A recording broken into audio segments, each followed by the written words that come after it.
The number one reason students don't learn Spanish isn't grammar. It's lack of consistency. And I'm pretty sure you've been learning for months or even years, like you've covered lots of different topics. But if you only practice once in a while, you will stay stuck. So today I will show you 5 different ways for you to stay consistent in your Spanish journey. This is something almost every student struggles with, and it's not your fault. It's just adulthood and life being busy. So now if you need a consistent plan and you're ready to take the next step, we can definitely have a free call. You can check out the link in the description for you to sign up for my Spanish check. All right, let's get started. Number 1, create a light and realistic routine. We'll be comparing ideal time versus the minimum amount of time you want to practice. It is very important that we set up a routine that actually fits in your life. You might treat Spanish like a hobby, but we want Spanish to become part of your life. So it is quite different from any other hobby. It's something that will always stay in your mind, and we have to create those processes for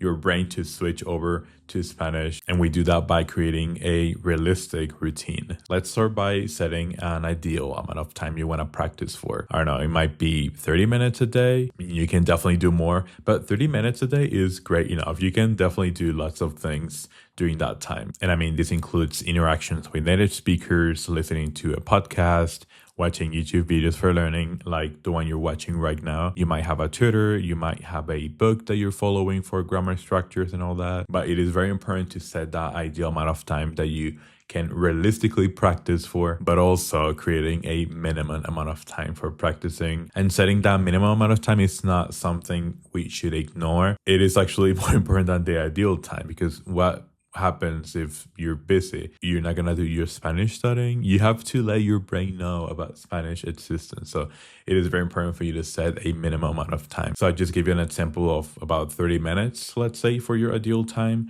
and your minimum could be, I don't know, 10 minutes. And that's not a rule. You can consider your ideal time as 1 hour and set your minimum at 10 minutes. But again, your ideal and minimum amount of time to practice must be realistic. I once had a student who went for 5 minutes for her bare minimum amount of time she could practice. And I mean, it is very smart because, I mean, something comes up, but I have to do my Spanish thing. 5 minutes is something you can definitely commit for. I mean, you can listen to a podcast or a song while you're brushing your teeth, and there are a ton of ways. Obviously, we have to look for ways you can practice in an active way during that ideal and minimum amount of time. But this is the first step to actually creating a solid routine and a solid Spanish journey. Número 2, define small, clear goals. Big and broad goals like I want to be fluent could be very overwhelming. So instead, I suggest you create achievable small goals. And I mean, this is something you hear pretty much all the time when learning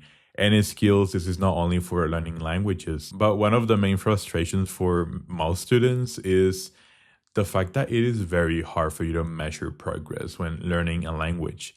Something that's very subjective that you cannot really measure. And that's very understandable. I mean, native speakers would never get to learn and use all of the words that exist in Spanish. We speak in different ways in different regions. And that is also the main reason why you should definitely have smaller goals. Smaller goals like, I want to be able to order food at my favorite Mexican restaurant, or I want to be able to talk in Spanish for 2 minutes straight, or, you know, like things that are easy to measure, things that will keep you motivated. And having multiple little wins is better than expecting something bigger in the long run, which, I don't know, it can be 1 year, it can be 2 years, it can be a decade. So it is very important to create small wins, small goals. And honestly, it is also very exciting. I mean, you're having measurable progress.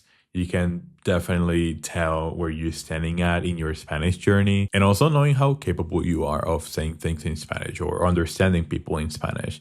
That way you can also tell what your weaknesses are and what things you can focus on. And I have a challenge for you, actually. This is one of the small goals I'm talking about. I invite you to sign up for my free 3-day mini course. You can practice with the two past tenses most students struggle with the most, simple past versus imperfecto. The link is down in the description. Punto número 3, have accountability. Now, personally, accountability is a word that I just learned in English. We don't really have an accountability word in Spanish. It's just responsable, like responsible, which also makes sense in English. And my first thought when I heard accountability was maybe people use this in a negative way then, because it's like showing results, and like to me it was like a demanding thing. But now I see how important this is for learning every single skill, and especially when it comes to language learning, and based on the different personalities people have, it might be easier for someone to stick with a plan, or it would be harder for them if they're learning by themselves. This is definitely something we have to take into consideration. We just talk about those tiny little goals that I suggest you achieve instead of a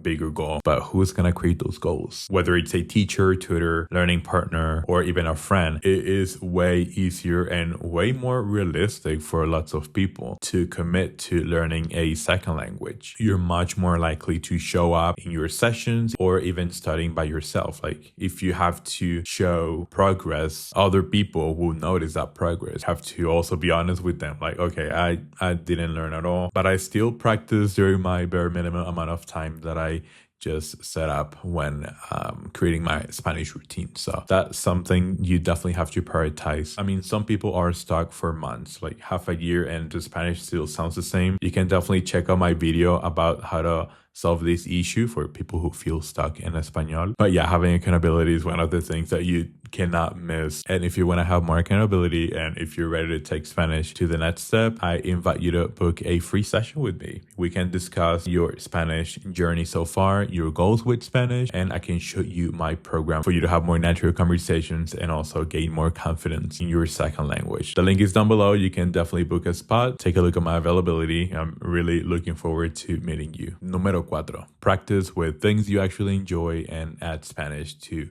daily routines. Don't force yourself to learning in ways you don't like. I mean, if you hate cartoons, then don't watch cartoons in Spanish for practicing. And I mean, maybe someone told you about that. That's a very common suggestion when learning a second language. Like, all right, you have to watch cartoons, like they're fun. It is very simple to understand. I mean, most cartoons are not easy to understand. Like, have you watched SpongeBob in the language that you're learning? Being a beginner, it is very hard to understand. Like, I cannot get the jokes from SpongeBob in English.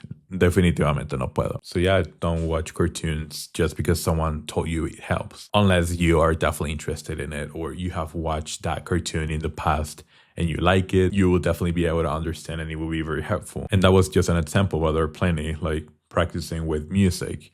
In my case, I cannot understand music in Espanol or English. Yo no puedo con la música. When a language is in a song format, my brain it doesn't recognize it. It doesn't work anymore. You can definitely customize your learning experience. You have to pick ways to practice, ways that are engaging for you and things you enjoy doing, especially if you do those things you already do in English, but now you do them in Spanish. That is a great way for you to practice. This is all about incorporating Spanish in your real daily life. It's gonna be part of yourself. You're not gonna create another personality around this new language. And that's pretty much punto número 5. I mean, include Spanish in your real life. There are many ways you can be surrounded by Spanish. In your commutes, you can listen to Spanish podcasts or music. There are plenty. But do not wait for your Spanish to sound perfect. Don't be afraid of talking to people. Learning a language is like living in it little by little. You can switch your devices to Spanish. I think I've had my devices in English, in my case, for about 9 years or something. It really helps. It is kind of scary at first. You like to cook? Well, maybe you can watch